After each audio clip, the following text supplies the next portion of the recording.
दोस्तों आज हम एक बड़ा ही इंपॉर्टेंट टॉपिक डिस्कस करने वाले हैं। आज हम सीखेंगे कि हमारा जो ग्रेविटेशनल इंटेंसिटी और हमारा जो ग्रेविटेशनल पोटेंशियल है, इन दोनों में क्या रिलेशन होता है।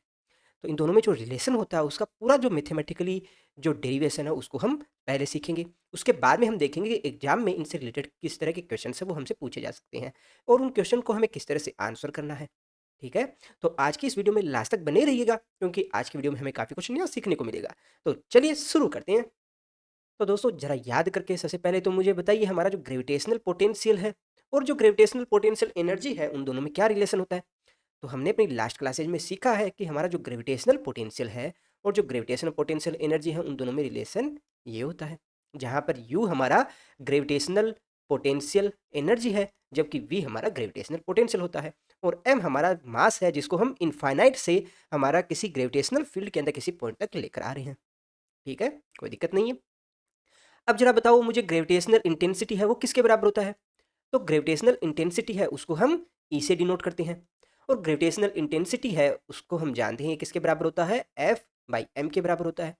जहाँ पर एफ क्या है, एफ है कोई भी एक मास है जिसको मैं कैपिटल एम से डिनोट करता हूँ और एक दूसरा मास जो इसको हम इनफाइनाइट से ग्रेविटेशनल फील्ड में स्थित किसी भी पॉइंट तक लेकर आ रहे हैं, यहाँ तक लेकर आ रहे हैं ना, उस मास को हम स्मॉल एम से डिनोट करते हैं और किसी समय इन दोनों के मध्य की दूरी है वो कितनी है, आर है।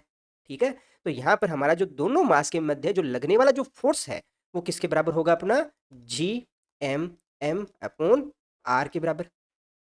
ठीक है, और हमारा जो ग्रेविटेशनल जो फील्ड इंटेंसिटी है उसकी वैल्यू किसके बराबर हो जाएगी, ई इक्वल्स टू हमारा एफ बाई एम के बराबर होगी, यानी कि अपना G M upon R square के बराबर होगी। तो ये सब हमने अपनी लास्ट क्लासेज में पढ़ा है। अब दोस्तों जरा याद करके बताइए हमारा जो ग्रेविटेशनल पोटेंशियल एनर्जी है वो किसके बराबर होता है। तो इसके बारे में भी हमने अपनी लास्ट क्लास में सीखा है कि किसी भी स्मॉल एम द्रव्यमान को इनफाइनाइट से ग्रेविटेशन फील्ड के अंदर किसी पॉइंट पी तक लाने में हमारे द्वारा जो वर्क डन हो रहा है उस वर्क की वजह से यहाँ सिस्टम के अंदर जो एनर्जी स्टोर होती है उस एनर्जी को हम क्या बोलते हैं, ग्रेविटेशनल पोटेंशियल एनर्जी बोलते हैं। और ये किसके बराबर होता है, हमारे द्वारा जो किया जाने वाला जो वर्क है उसकी नेगेटिव वैल्यू के बराबर होता है ना।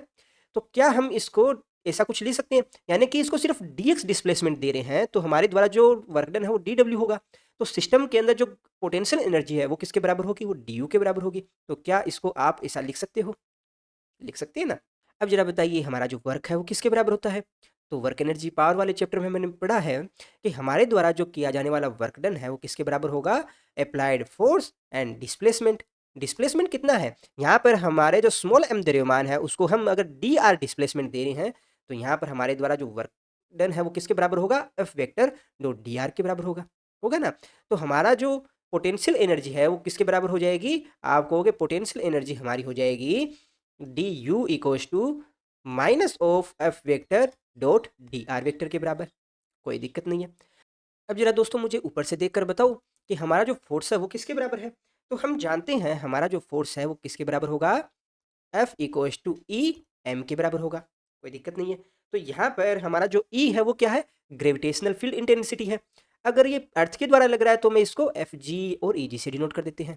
ठीक है, अब यहाँ पर इक्वेशन 1 से यहाँ पर वैल्यू अगर पुट करें तो हमारे पास में जो ग्रेविटेशनल पोटेंशियल एनर्जी है उसकी वैल्यू किसके बराबर आ जाएगी, आप कहेंगे इसकी वैल्यू अपनी आ जाएगी अपना, देखिए वेक्टर फॉर्म में है ना यहाँ पर, तो इसको भी वेक्टर फॉर्म में लगाएंगे तो ये अपना आ जाएगा ई जी वेक्टर, साथ में आएगा एम और साथ में आएगा अपना डी आर वेक्टर। तो इसको थोड़ा सा आगे और सोल्व करेंगे तो अपना जो डी यू है उसकी वैल्यू किसके बराबर आ जाएगी, अपना माइनस ऑफ अपना E G vector dot D R vector और साथ में अपना मास एम आ जाएगा। कोई दिक्कत नहीं है यहाँ तक। ठीक है, अब जरा मुझे बताइए यहाँ ई जी और डी आर है दोनों के अंदर क्या रिलेशन है। तो देखिए ये है अपना कैपिटल एम मास, ठीक है, और ये दूसरा है स्मॉल एम मास जिसको हम इनफाइनाइट से किसी आर दूरी पर लेकर आए हैं। ठीक है, तो इस स्मॉल एम मास के ऊपर जो अपना ग्रेविटेशनल फील्ड जो लग रहा है उसकी डायरेक्शन कौन सा है, यानी कि अपना जो ग्रेविटेशनल फील्ड इंटेंसिटी है उसकी डायरेक्शन होगी ये वाली। ठीक है, जबकि अपना डी आर है उसकी डायरेक्शन कौन सी होगी, डी आर की डायरेक्शन होगी ये वाली। तो जरा देखकर बताइए यहाँ दोनों के मध्य कितना एंगल बन रहा है। तो एंगल यहाँ बन रहा है 180 डिग्री का। ठीक है, तो यहाँ पर इसको थोड़ा सा आगे और सोल्व करेंगे तो आप क्या देखोगे, डी यू है वो किसके बराबर है, minus of E G D are, साथ में आएगा कोस थीटा और साथ में आएगा अपना एम ओके, तो cos 180 डिग्री की वैल्यू -1 यहाँ रखेंगे तो फाइनली अपने पास में जो ग्रेविटेशनल पोटेंशियल एनर्जी है वो क्या आ जाएगी, D U equals to E G D R, and साथ में आ जाएगा अपना एम। ठीक है, तो ये बड़ा ही इंपॉर्टेंट रिजल्ट अपने पास में आ गया, इसको मैं इक्वेशन 3 बोल देता हूँ। अब फिर से हमारी ऊपर वाली इस इक्वेशन को देखिए जो अपना ग्रेविटेशनल पोटेंशियल और ग्रेविटेशनल पोटेंशियल एनर्जी के बीच में है। ठीक है, क्या आप इस रिलेशन को कुछ ऐसा लिख सकते हो, D V equals to D U by M, और यहाँ पर डी और डी है ये हमें क्या रिप्रेजेंट करते हैं। ठीक है, तो देखिए ये है हमारी प्यारी धरती माँ यानी कि अर्थ, और ये इस अर्थ से कुछ दूरी पर हमारा कोई भी एक ऑब्जेक्ट है जिसको मैं स्मॉल एम से डिनोट करता हूँ। ठीक है, तो किसी भी पॉइंट ए के ऊपर हमारा जो ग्रेविटेशनल पोटेंशियल और जो पॉइंट बी है उस पर जो हमारा जो ग्रेविटेशनल पोटेंशियल है, तो इन दोनों का जो डिफरेंस है उसको हम क्या बोलते हैं, ग्रेविटेशनल पोटेंशियल डिफरेंस बोलते हैं। ठीक है, जिसको हमें हिंदी में क्या कहते हैं, अपने विभवांतर। विभवांतर, और ये विभवांतर डीवी है वो किसको रिप्रेजेंट कर रहा है, ए पॉइंट पर हमारा जो ग्रेविटेशनल पोटेंशियल और हमारा जो बी पॉइंट पर हमारा जो ग्रेविटेशनल पोटेंशियल है उन दोनों के डिफरेंस को रिप्रेजेंट कर रहा है। ठीक है, तो इन दोनों को इस फॉर्म में हम लिख सकते हैं, कोई दिक्कत नहीं है। ठीक है, अब जरा इस डी यू की वैल्यू है वो यहाँ रखते हैं, तो हमारे पास में जो ग्रेविटेशनल पोटेंशियल डिफरेंस यानी कि विभवांतर है वो किसके बराबर आ जाएगा, हमारा आ जाएगा E G D R M by M के। ठीक है, तो इसको थोड़ा और सॉर्ट करेंगे तो अपने पास में नीचे एम सी एम है वो कैंसिल आउट हो रहा है, तो अपना जो डी वी है वो किसके बराबर आ जाएगा, अपना ई जी डी आर के बराबर आ जाएगा। ठीक है, अगर इसको हम वेक्टर फॉर्म में भी रिप्रेजेंट करना चाहें तो वो किसके बराबर आएगा, तो देखिए डी वी है वो किसके बराबर आ जाएगा, minus of E G vector dot D R vector. ठीक है, तो ये दोनों ही रिजल्ट है बहुत इंपॉर्टेंट है, एग्जाम में डायरेक्ट है वो हमसे इसके बारे में पूछा जा सकता है। ठीक है, इसके अलावा क्या होगा, इसके अलावा एक रिजल्ट और अपने पास में आ जाता है, ई जी है वो किसके बराबर होगा, minus of D V upon D R के बराबर। यह भी बहुत इंपॉर्टेंट रिजल्ट है, दोनों को याद रखना है। तो दोस्तों यहाँ एग्जाम में आपसे दो तरह के क्वेश्चन है वो पूछे जा सकते हैं। पहला तो आपको दिया जा सकता है कि ई वेक्टर है वो दे दिया जाए, जैसे E X I cap plus E Y Z cap plus E Z K cap, कोई भी एक जनरल मैंने आपको एग्जाम्पल के लिए दिया है, इस तरह के फॉर्म में दे दिया जाए और आपसे क्वेश्चन पूछ लिया जाए कि हमारा जो ग्रेविटेशनल पोटेंशियल है उसकी वैल्यू क्या होगी, तो उसके लिए हम ये वाला जो फॉर्मूला है वो यूज करेंगे। ठीक है, अगर क्वेश्चन में आपको कुछ इस तरह का दे दिया जाए कि हमारा जो ग्रेविटेशनल पोटेंशियल है वो कोई भी फंक्शन है एक्स वाई जेड का, यानी कि कुछ इस प्रकार का क्वेश्चन दे दिया जाए X square Y plus Y Z square plus Z X Y, इस तरह का कोई भी दे दिया जाए और आपसे पूछ लिया जाए कि हमारा जो ग्रेविटेशनल जो इंटेंसिटी है उसकी वैल्यू क्या होगी, तो दोस्तों ये क्वेश्चन तो हमारे हो गए, पर इन क्वेश्चन को हमें आंसर है वो किस तरह से करना है वो भी हम जरा देख लेते हैं। तो पहले इस डेरिवेशन को थोड़ा सा हम समझते हैं। तो देखिए यहाँ हमारा जो डी वी है वो किसके बराबर है, हमारा minus of E G vector dot D R vector, जहाँ हमें क्वेश्चन में ई जी वेक्टर है उसकी वैल्यू दे रखी होगी किस फॉर्म में, function of X I cap E Y J cap and E Z K cap इस फॉर्म में, और हमारा जो डी आर वेक्टर है वो किस फॉर्म में होगा, डी आर वेक्टर होगा हमारा D X I cap plus D Y J cap and D Z K cap इस फॉर्म में। ठीक है, इन दोनों की वैल्यू जब यहाँ रखेंगे तो अपने पास में क्या आ जाएगा, हमारे पास में जो डी वी है उसकी वैल्यू आ जाएगी माइनस ऑफ, यहाँ रखिएगा अपना E X I cap E Y J cap and E Z K cap, फिर रखेंगे अपना जो डी आर वेक्टर है यानी कि D X I plus D Y J and अपना डी जेड के कैप, और हम जानते हैं कि हमारा जो डॉट प्रोडक्ट होता है उसके अंदर हम किस तरह से इन प्रॉब्लम को सॉल्व करते हैं, डी वी इक्वल्स टू हो जाएगा माइनस ऑफ, यहाँ अंदर क्या आ जाएगा ई एक्स, और यहाँ आई कैप का आई कैप के साथ होगा यानी कि D X plus E Y D Y plus E Z and अपना डी जेड। तो ये अपना फर्स्ट टाइप की जो प्रॉब्लम आएगी उसको सोल्व करने के लिए हम कुछ इस तरह से इसको सोल्व करेंगे। अब सिंपली हमें क्या करना है, जो एक्स वाला जो अपने पास पार्ट होगा उसका डी एक्स के रिस्पेक्ट के अंदर हम इंटीग्रेट कर देंगे, जो वाई वाला पार्ट होगा उसका डी वाई के रिस्पेक्ट में इंटीग्रेट करेंगे, एंड जेड वाला जो पार्ट होगा उसका डी जेड के रिस्पेक्ट के अंदर इंटीग्रेट करेंगे। अभी क्वेश्चन देखेंगे तो ये डाउट भी अभी आपका क्लियर हो जाएगा। ठीक है, अब दोस्तों एक चीज़ और देखकर मुझे बताओ कि यहाँ पर हमारा जो ग्रेविटेशनल पोटेंशियल है ये किस क्या आ रहा है, function of X Y and Z की फॉर्म में आ रहा है, तो इस डी वी को हम कुछ ऐसा है वो लिख सकते हैं, del V by del X, साथ में आ जाएगा अपना D X plus del V by del Y D Y and del V by del Z and D Z. ठीक है, अब इक्वेशन ये वाली इसको मैं मान देता हूँ 4। इस इक्वेशन 4 एंड इक्वेशन 5 को हम कंपेयर करें बोथ साइड, और dx और dy एंड dz के जो कंपोनेंट्स हैं उनको अगर हम कंपेयर करें तो अपने पास में क्या आ जाता है कि हमारा जो ex है उसकी वैल्यू किसके बराबर आ जाएगी, minus of del V by del X. ठीक है, ये किसको कंपेयर कर रहे हैं, 4 एंड 5 के अंदर जो हमारे जो dx dy एंड dz के कंपोनेंट्स हैं उनको। तो हमारा जो ey है उसकी वैल्यू किसके बराबर आ जाएगी, minus of del V by del Y के बराबर आ जाएगी। ठीक है, इसी प्रकार से हमारा जो ई जेड है उसकी वैल्यू किसके बराबर आ जाएगी, minus of del V by del Z के बराबर आ जाएगी। तो ये हमें क्या रिप्रेजेंट कर रहा है, ये हमें रिप्रेजेंट कर रहा है कि अगर आपको क्वेश्चन के अंदर इस तरह का कोई फलन दे रखा है पोटेंशियल एनर्जी का, जैसे एक्स स्क्वायर वाई जेड, ठीक है, और आपसे पूछ लिया जाए कि हमारा जो ग्रेविटेशनल फील्ड इंटेंसिटी है उसका एक्स कंपोनेंट क्या है वो बताइए जरा। तो सिर्फ एक्स कंपोनेंट निकालना है, तो हम इसका क्या करेंगे, एक्स के रिस्पेक्ट के अंदर डिफरेंशिएट कर देंगे। आंशिक अवकलन में करना आता है ना आपको, नहीं आता है तो उसके ऊपर मैं अलग से वीडियो बना दूंगा। ठीक है, बाकी अभी कुछ क्वेश्चंस करेंगे तो आंशिक अवकलन है वो भी करना आप सीख लोगे। ठीक है, अभी इन चीज़ों को एक बार आपको याद रखना है। एक बार फिर से हमारा डेरिवेशन के ऊपर आते हैं। हमारा जो ग्रेविटेशनल फील्ड इंटेंसिटी है वो किसके बराबर होता है, ई जी वेक्टर। ये किसके बराबर है, E X I cap plus E Y J cap and अपना ई जेड के कैप के बराबर होता है।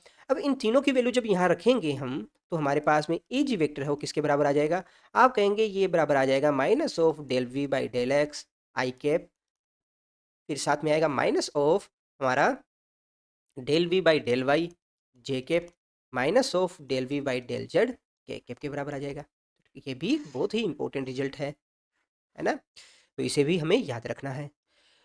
दोस्तों इस रिलेशन को हम क्या ऐसा कुछ लिख सकते हैं, E G vector equals to minus of, यहाँ पर मैं क्या करता हूँ del by del X I cap इसको कॉमन ले लिया, फिर ले लेता हूँ मैं plus del by del Y J cap plus del by del Z K cap, इसको कॉमन ले लिया और मैं वी को बाहर निकाल लूँ। ठीक है, तो ये हमारा पास में जो ये आ रहा है रिलेशन, इसको मैं डेल ऑपरेटर बोलता हूँ, बोलते हैं ना अपना, पढ़ा है ना इसके बारे में। तो ये ई जी वेक्टर है ये किसके बराबर आ जाएगा, माइनस ऑफ डेल वेक्टर और साथ में वी। तो ये हमारे पास में बहुत ही इंपॉर्टेंट रिजल्ट आ गया। एग्जाम में आपसे डायरेक्ट इस तरह का क्वेश्चन पूछा जा सकता है कि निम्न में से कौन सा ऑप्शन है वो सही है। किसी में आपको दे दिया जाएगा जैसे ई जी है वो किसके बराबर हो जाएगा, डेल वी के बराबर हो जाएगा। सेकंड ऑप्शन में दे दिया जाएगा आपको माइनस ऑफ डेल के बराबर दिया जाएगा। थर्ड ऑप्शन में जैसे आपको दे दिया जाएगा डेल स्केयर वी के बराबर हो जाएगा। तो आपने अगर ये पढ़ रखा है तो आप डायरेक्ट उसको टिक कर सकते हो।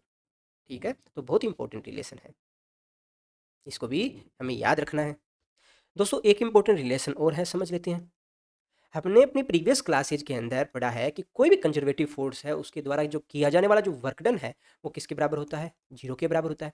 और हमारा जो ग्रेविटेशनल फोर्स है वो भी तो कंजर्वेटिव फोर्स है, यानी कि ग्रेविटेशनल फोर्स के अंदर किसी ए पॉइंट से बी पॉइंट तक हम जा रहे हैं। ठीक है, और बी पॉइंट से वापस ए पॉइंट तक आ रहे हैं, तो हमारे द्वारा जो किया जाने वाला जो वर्क डन है वो किसके बराबर होगा, जीरो के बराबर होगा। यानी कि आप क्या कहोगे, किसी भी क्लोज पाथ के लिए F vector dot D R vector है उसकी वैल्यू किसके बराबर होगी, जीरो के बराबर। और जो हमारा जो ग्रेविटेशनल फील्ड है और जो ग्रेविटेशनल फोर्स है और ग्रेविटेशनल जो फील्ड इंटेंसिटी है उन दोनों में रिलेशन क्या होता है, तो हम जानते हैं जो ई वेक्टर है वो किसके बराबर होता है, एफ वेक्टर बाई एम के बराबर होता है। तो आप क्या कहेंगे, यहाँ से E vector dot D R vector है उसकी वैल्यू भी जीरो के बराबर हो जाएगी ना। तो दोस्तों आपको याद होगा जब हम कंजर्वेटिव और नॉन कंजर्वेटिव फोर्स के बारे में स्टडी कर रहे थे तो हमने देखा था कि कोई भी फोर्स है वो कंजर्वेटिव होगा तो उस कंडीशन के अंदर हमारा जो del vector cross F vector है उसकी वैल्यू जीरो के बराबर होगी, क्योंकि अपना जो ग्रेविटेशनल जो फील्ड है या ग्रेविटेशनल जो फोर्स है वो कंजर्वेटिव फोर्स ही तो है, तो उस वजह से ये वाली जो कंडीशन है वो फुलफिल होगी। इसी प्रकार से अपना जो ग्रेविटेशनल फील्ड इंटेंसिटी के लिए भी ये कंडीशन फुलफिल होगी। देखिए ई वेक्टर, ठीक है, और अभी ऊपर अपनों ने एक रिलेशन देखा, ये वाला हमारा जो ई जी वेक्टर है वो किसके बराबर है, minus of del vector V के बराबर है। तो जरा यहाँ से इस इक्वेशन की वैल्यू अगर यहाँ पे रखे तो अपने पास में क्या आ जाएगा, हमारे पास में आ जाएगा डेल वेक्टर क्रॉस, यहाँ ई जी की वैल्यू रखिएगा minus of del vector V और साथ में आ जाएगा जीरो। तो यहाँ पर अपने पास में रिलेशन आ गया minus of del vector cross del vector और ये आ गया वी, और इस सारे की जो वैल्यू है वो किसके बराबर आ गई, जीरो के बराबर आ गई। तो बहुत ही इंपॉर्टेंट रिलेशन है, इसे भी हमें याद रखना है। तो दोस्तों आज की क्लास में हमने अभी तक क्या क्या सीखा उसको एक बार रिवाइज कर लेते हैं ताकि न्यूमेरिकल प्रॉब्लम सोल्व करते समय हमें आसानी हो। तो सबसे पहले हमने देखा कि हमारा जो ग्रेविटेशनल पोटेंशियल और जो ग्रेविटेशनल पोटेंशियल एनर्जी में कुछ इस तरह का रिलेशन होता है, ठीक है। और इसके बाद में हमने देखा था कि हमारा जो ग्रेविटेशनल पोटेंशियल डिफरेंस और जो ग्रेविटेशनल पोटेंशियल एनर्जी है उसमें कुछ इस तरह का रिलेशन होता है, ठीक है। इसके बाद में हमने देखा कि हमारा जो ग्रेविटेशनल पोटेंशियल एनर्जी है वो किसके बराबर होता है, माइनस ऑफ डी डब्ल्यू के बराबर होता है, जिसको मैं लिख सकता हूँ आगे कैसा, ये लिख सकते हैं minus of F vector dot D R vector के बराबर लिख सकते हैं, जिसको हमने देखा था ये बराबर आ जाता है अपना ई जी और साथ में आ जाएगा अपना डी आर एंड एम के बराबर आ जाएगा, ठीक है। तो इसकी वैल्यू जब हम यहाँ रखेंगे डी यू की तो अपने पास में डी वी की वैल्यू है वो किसके बराबर आ जाएगा, अपनी आ जाएगी ई जी और डी आर के बराबर आ जाएगा। इसको जब हम वेक्टर फॉर्म में रखेंगे तो अपने पास में क्या आ जाएगा, अपना जो डी वी है वो बराबर आ जाएगा minus of E G vector dot D R vector के बराबर। तो ये एक इंपॉर्टेंट रिलेशन पहला अपने पास में आया, ठीक है। इसके बाद में हमें क्या था, हमारा एक रिलेशन था कि भाई अपना ई जी है उसकी वैल्यू किसके बराबर आ जाएगी, minus of del vector V के बराबर आ जाएगी, ठीक है। फिर इसके बाद में देखिए हमारा जो ग्रेविटेशनल फोर्स है वो एक कंजर्वेटिव फोर्स है, तो उस कंडीशन के अंदर हम क्या कहेंगे कि हमारा del vector cross F vector है उसकी वैल्यू 0 के बराबर होगी। इसी के साथ में एक रिलेशन और याद रखिएगा, del vector cross E vector है उसकी वैल्यू भी 0 के बराबर आएगी। इसके अलावा एक इंपॉर्टेंट रिलेशन और अपने पास में क्या आ गया यहाँ से, हमारा जो del vector cross del vector V है, ठीक है, और यहाँ पर माइनस साइन के साथ इसकी वैल्यू भी 0 के बराबर आएगी, ठीक है। ये हो गए कुछ इंपॉर्टेंट रिजल्ट अपने पास में। इसके अलावा देखिए यहाँ से एक इंपॉर्टेंट रिजल्ट और अपने पास में आया है, हमारा जो ई जी है उसकी वैल्यू किसके बराबर होगा, minus of D V by D R, ठीक है। तो इन सारे रिजल्ट्स को हमें याद रखना है और क्वेश्चन के अकॉर्डिंग हमें इन सभी को यूज करना है, ठीक है।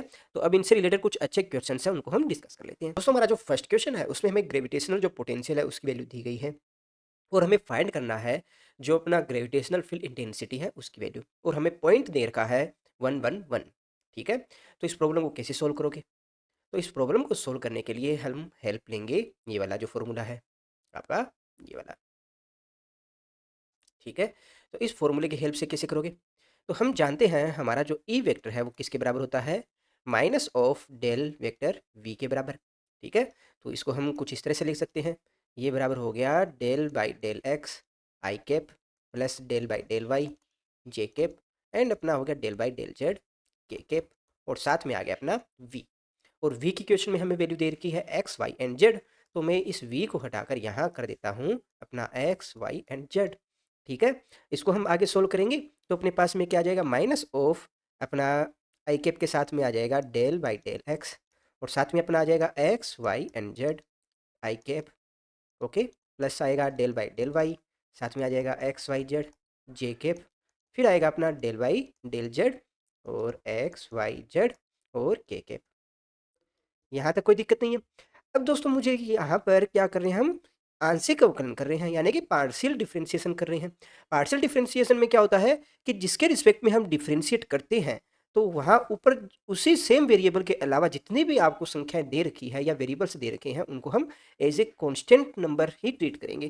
तो यहाँ पर जब हम एक्स के रिस्पेक्ट में यहाँ पार्शियल डिफरेंशिएशन कर रहे हैं तो वाई और जेड है अपना कॉन्स्टेंट है, जब हम y के रिस्पेक्ट में कर रहे हैं तो अपना x और z कांस्टेंट होगा, जब हम z के रिस्पेक्ट में करेंगे तो अपना x एंड y है वो एक कांस्टेंट की तरह होगा।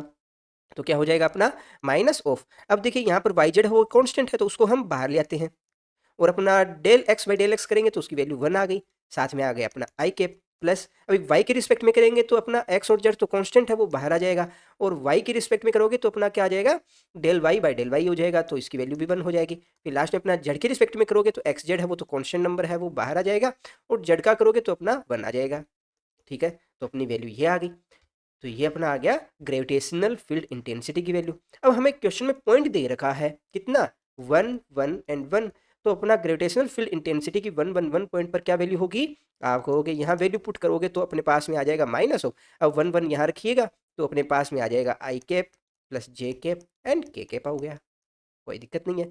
अब अगर इसको आपको मैग्नीट्यूड के फॉर्म में दिखाना हो तो मैग्नीट्यूड के फॉर्म में दिखाएंगे तो अपने पास में क्या हो जाता है, ई वेक्टर का मैग्नीट्यूड के फॉर्म में अंडर्स of E X square plus अपना ई वाई स्क्वायर एंड अपना ई जेड स्केयर, ठीक है ना। तो यानी कि एक्स जो कंपोनेंट है और जो वाई कंपोनेंट और जेड कंपोनेंट है उनके स्केयर कर देंगे, तो अपने पास मैग्नीट्यूड की फॉर्म में अपने वैल्यू आ जाएगी under roots of 1 square plus 1 square plus 1 square यानी कि अंडर रूट 3। कोई दिक्कत नहीं है, किसी को दिक्कत हो तो आप क्वेश्चन में पूछ सकते हो। तो इसकी यूनिट क्या आ जाएगी, न्यूटन पर केजी आ जाएगी, ठीक है ना। और यूनिट कैसे निकाली अपनों ने, क्योंकि देखिए अपना ग्रेविटेशनल फील्ड इंटेंसिटी है वो बराबर किसके होता है, फोर्स बाई मास के होता है, और फोर्स की यूनिट होती है न्यूटन एंड मास की होती है केजी, ठीक है। तो इनको याद रखिएगा। सेकेंड क्वेश्चन देख लेते हैं इस पर।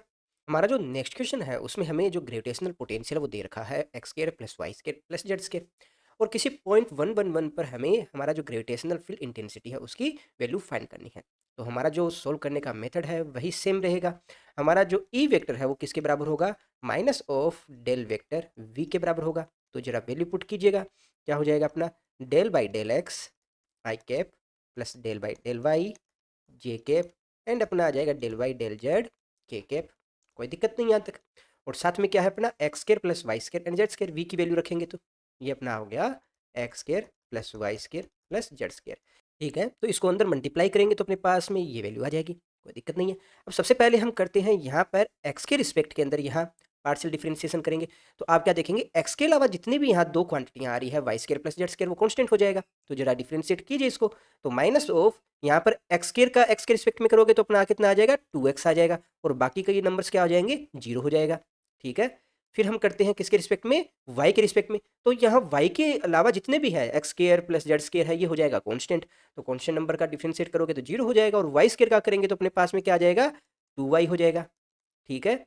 प्लस अपना करेंगे जब जेड के रिस्पेक्ट के अंदर, तो यहाँ पर X square plus Y square वो तो कांस्टेंट है तो उसकी वैल्यू तो आ जाएगी जीरो, और जेड स्केयर का करोगे तो अपने पास में आ जाएगा 2z, ठीक है। और साथ में यहाँ पर आई cap J cap and K cap आ जाएगा, कोई दिक्कत नहीं है। तो फाइनली अपने पास में ई वेक्टर की वैल्यू क्या आ जाएगी, आप कहेंगे minus of 2x I cap minus of 2y J cap and minus of 2z के कैप, ठीक है।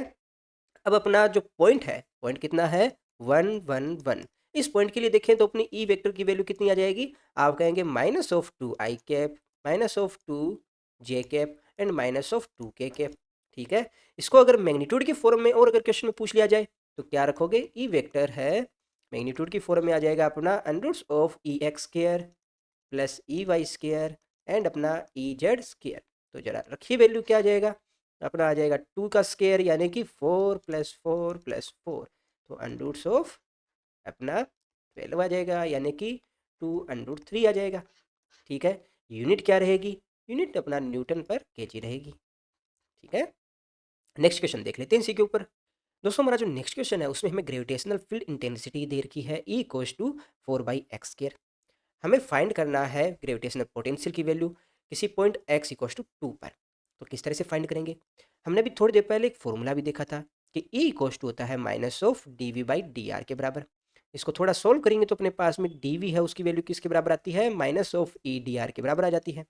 अब इसको हम अगर बोथ साइड है इंटीग्रेट करें तो अपना वैल्यू आ जाती है integration of D V equals to minus E D R के बराबर हो जाएगी, कोई दिक्कत नहीं। अब जरा मुझे एक चीज़ बताओ आप, लिमिट है वो कहाँ से कहाँ तक जाएगी, तो लिमिट को भी हम समझते हैं। ये हमारा है कैपिटल एम मास और एक स्मॉल एम मास है वो कहीं इनफाइनाइट पर है। इस इनफाइनाइट से इस स्मॉल एम मास को हम लेकर आते हैं किसी पॉइंट एक्स इक्वल्स टू 2 पर, ठीक है। तो जरा मुझे बताओ कि यहाँ पर इनफाइनाइट पर हमारा जो ग्रेविटेशनल पोटेंशियल है उसकी वैल्यू कितनी होती है, तो हमने पढ़ा है कि इनफाइनाइट के ऊपर हमारा जो ग्रेविटेशनल पोटेंशियल एनर्जी है उसकी वैल्यू होती है जीरो। तो हमारा जो ग्रेविटेशनल पोटेंशियल है उसकी वैल्यू भी जीरो हम लेते हैं, ठीक है। अब एक्स इक्वल टू 2 पर ग्रेविटेशनल पोटेंशियल की वैल्यू क्या है, उसकी वैल्यू मान लेते हैं वी है जिसको हमें फाइंड करना है इस क्वेश्चन में, ठीक है। तो यहाँ हम लिमिट रख देते हैं, जब हमारा इनफाइनाइट में था पार्टिकल यानी कि जब अपनी जो डिस्टेंस है वो इनफाइनाइट थी तो हमारा जो ग्रेविटेशनल जो पोटेंशियल उसकी वैल्यू जीरो थी। जब हमारा जो पॉइंट एक्स इक्वल टू 2 पर आ जाता है तो हमारा पोटेंशियल है वो मान लेते हैं वी है, ठीक है। तो बोथ साइड हम इंटीग्रेट कर रही है, क्या आता है लेफ्ट साइड में अपना आ जाएगा वी, राइट साइड में देखिए ई की वैल्यू पुट कीजिए जरा, इनफाइनाइट टू 2 अपना आ जाएगा 4/x स्क्वायर, और साथ में आ जाएगा अपना, अब देखिए डी आर की जगह हम यहाँ रखेंगे डी एक्स, क्यों, क्योंकि अपना जो आपको फंक्शन दे रखा है वो एक्स की फॉर्म में दे रखा है, ठीक है। तो इस साइड हम इंटीग्रेट करेंगे तो अपने पास में क्या आ जाएगा, माइनस ऑफ 4 आ जाएगा बाहर, और 1/x² का इंटीग्रेट करते हैं तो अपने पास में क्या आता है, -1/x आता है। ठीक है। और यहाँ लिमिट है अपना इनफाइनाइट से 2, तो यहाँ पर वैल्यू पुट करेंगे तो ये देखिए माइनस माइनस तो प्लस हो जाएगा, तो यहाँ पर 4 ही रहेगा। यहाँ पर वैल्यू पुट करोगे तो पहले ऊपर वाली आएगी 1/2 एंड इनफाइनाइट रखोगे तो वैल्यू आ जाएगी 0। ठीक है। तो फाइनली अपने पास में वैल्यू आ गई 4 इंटू 1/2, तो यहाँ आ गया 2। ठीक है। तो इस क्वेश्चन में आपको किसी तरह की दिक्कत नहीं होनी चाहिए। यहाँ पर अपना यूनिट क्या हो जाएगी, तो यूनिट आ जाएगी न्यूटन मीटर पर केजी हो जाएगी। ठीक है। एक क्वेश्चन आपके दिमाग में आ सकता है कि भाई सर आपने इस क्वेश्चन में e इक्वल टू 4/x² ये फंक्शन दे रखा है, अगर क्या होता अगर यहाँ पर फंक्शन है वो 4x² दे दिया जाता, 4x² दे दिया जाता और सारा का सारा क्वेश्चन है यही सेम रहता, उस कंडीशन में क्या होता, उस कंडीशन में जब यहाँ हम इंटीग्रेट करते तो अपने पास में क्या आता, जरा बताइए मुझे।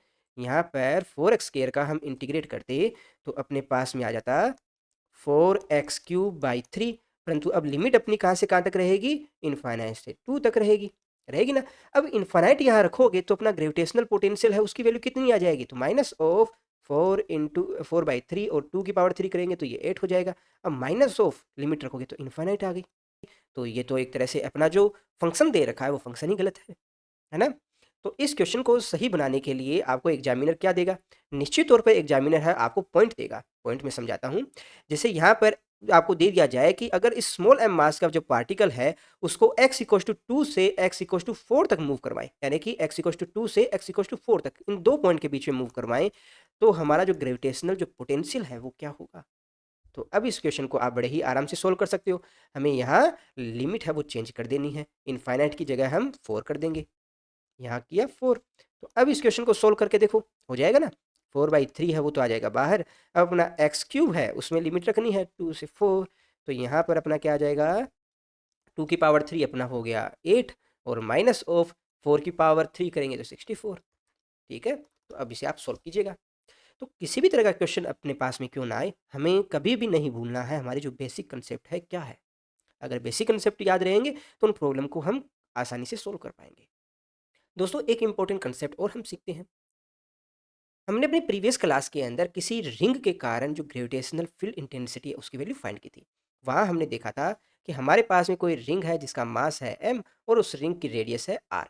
उस रिंग के सेंटर से किसी x दूरी पर कोई पॉइंट p है, उस पॉइंट p के ऊपर हमें जो अपना ग्रेविटेशनल फील्ड इंटेंसिटी की वैल्यू क्या है ये हमने फाइंड किया था। और वहाँ हमने देखा था कि हमारा जो ग्रेविटेशनल फील्ड इंटेंसिटी की वैल्यू आती है gmx/r² प्लस x² की पावर 3/2। तो दोस्तों आज हम सीखने वाले हैं कि किस तरह से हमारा जो ग्रेविटेशनल पोटेंशियल है उसकी हेल्प से हम ग्रेविटेशनल फील्ड इंटेंसिटी है उसकी वैल्यू कितनी आसानी के साथ फाइंड कर सकते हैं। तो देखो हम जानते हैं हमारा जो ग्रेविटेशनल पोटेंशियल है वो क्या होती है, एक स्केलर क्वांटिटी है ना। तो इस कारण इस रिंग की वजह से इस पॉइंट P पर जब हम ग्रेविटेशनल पोटेंशियल फाइंड करेंगे तो क्या आएगी वैल्यू। तो सबसे पहले देखिए इस डीएम मास की वजह से इस पॉइंट P के ऊपर जो ग्रेविटेशनल पोटेंशियल उसकी वैल्यू क्या होगी, तो ग्रेविटेशनल पोटेंशियल क्या हो जाएगा, ये दूरी बताओ मुझे क्या है, तो ये वाली रेडियस है उसकी वैल्यू r है, ये x है, तो आप क्या करोगे ये वाली वैल्यू है वो बराबर आगे अपना पास r² प्लस x² के बराबर, कोई दिक्कत नहीं है। तो दोस्तों हम जानते हैं हमारा जो ग्रेविटेशनल पोटेंशियल उसकी वैल्यू क्या होती है। देखिए कोई भी अगर एक मास m है उससे किसी r दूरी पर स्थित किसी भी पॉइंट P है उस पर हमारा जो ग्रेविटेशनल पोटेंशियल की वैल्यू बराबर होती है माइनस ऑफ g m कितना हो जाएगा, दोनों के मध्य की दूरी r के बराबर। ठीक है। परंतु इस क्वेश्चन में हमारा यहाँ पर हमने जो अल्पांश माना है उसका मास कितना है, dm है, और यहाँ r की वैल्यू क्या है, √r² प्लस x² है। तो जरा मुझे बताओ इस dm मास की वजह से हमारा जो ग्रेविटेशनल जो पोटेंशियल है उसकी वैल्यू क्या हो जाएगी, जहाँ r की वैल्यू है अपने पास r² प्लस x², तो आप कहोगे हमारा जो ग्रेविटेशनल पोटेंशियल है उसकी वैल्यू बराबर आ गई minus of g(dm)/√r² plus x²। ठीक है। तो ये हमारा इस डीएम मास का जो एलिमेंट माना उसकी वजह से पोटेंशियल आ गया। तो इस तरह के जो जितने भी छोटे-छोटे ये मास एलिमेंट है उन सब एलिमेंट की वजह से इस पॉइंट P के ऊपर जो ग्रेविटेशनल पोटेंशियल होगा वो किसके बराबर होगा, तो हम कहेंगे यहाँ पर जो टोटल सारे मास है आपस में ऐड करोगे तो नेट अपने पास ग्रेविटेशनल पोटेंशियल कितना आ जाएगा, minus of g(m)/√r² plus x²। ठीक है। ये तो वैल्यू अपने पास में आ गई किसकी, ग्रेविटेशनल पोटेंशियल की आ गई। किसी रिंग के कारण रिंग के सेंटर से किसी x दूरी पर स्थित पॉइंट P है, उसके लिए ग्रेविटेशनल पोटेंशियल की वैल्यू आ चुकी है। तो दोस्तों हम जानते हैं हमारा जो E इक्वल टू होता है माइनस ऑफ dv/dx के बराबर, ठीक है ना। तो यहाँ पर v की वैल्यू पुट करके इसको हम करते हैं डिफरेंशिएट, तो हमारे पास में क्या आ जाएगा, E equal to minus of, अब gm तो है कांस्टेंट, उसको ले आते हैं बाहर, ये बराबर हो जाएगा dy/dx, और ऊपर क्या आ जाएगा अपना R square plus X square की पावर 1/2, और यहाँ आ जाएगा माइनस साइन, ठीक है।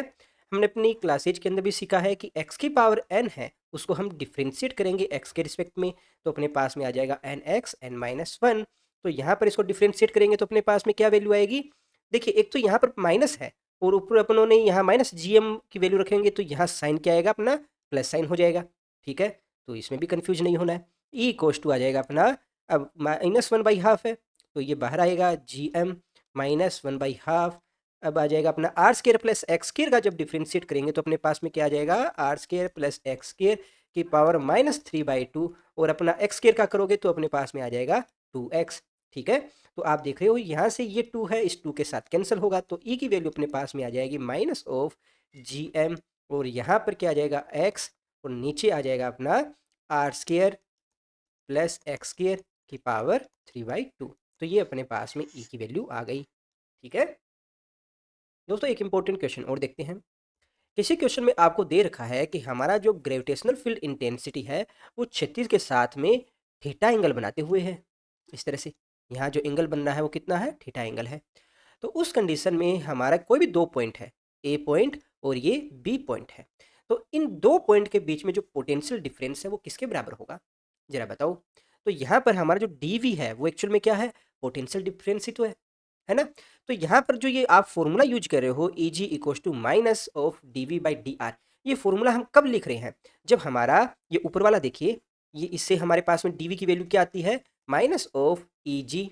अब देखिए वेक्टर फॉर्म में है ना, तो इसको हम क्या लिखेंगे, डी आर एंड कोशिटा के बराबर, और यहाँ पर हमने कोशिटा की वैल्यू वो कितनी रखी थी, 0 डिग्री रखी है, तभी तो उसकी वैल्यू 1 आई है ना, तभी तो ये फॉर्मूला अपने पास में कितना आ रहा है, E G equals to minus D V by D R आ रहा है, ठीक है ना। और यहाँ पर 0 रखने का मतलब क्या है कि भाई जिस डायरेक्शन के अंदर आपका आर वेक्टर है उसी डायरेक्शन के अंदर आपका ई जी वेक्टर है, ठीक है। परंतु यहाँ पर हमारा कुछ एंगल थीटा दे रखा है, तो उस कंडीशन के अंदर ये फॉर्मूला आपके पास में क्या बनेगा, जरा बताओ भाई। यहाँ पर अपना ई जी की वैल्यू क्या आ जाएगी, यहाँ से आप देखोगे तो अपना minus of D V by D R है, ये किसके बराबर होगा, अपना ई जी कोस थीटा के बराबर आएगा, ठीक है। तो एक्चुअल में आपको ये वाला ही फॉर्मूला याद रखना है, क्वेश्चन के अकॉर्डिंग हम ये वाला भी यूज करेंगे, ठीक है। परंतु इस कंडीशन के लिए हमारा जो थीटा है उसकी वैल्यू कितनी है, 0 डिग्री है, ठीक है। तो दोस्तों आज की वीडियो में बस इतना ही। नेक्स्ट वीडियो में हम कुछ और इंपॉर्टेंट टॉपिक्स है वो डिस्कस करेंगे, ताकि आपके जितने भी इनसे रिलेटेड डाउट है वो 1 बाय 1 क्लियर होते रहे। तो वीडियो कैसी लगी, अगर अच्छी लगी हो तो लाइक कीजिएगा, अपने दोस्तों के साथ शेयर कीजिएगा। वीडियो में लास्ट तक बने रहने के लिए आप सबका धन्यवाद।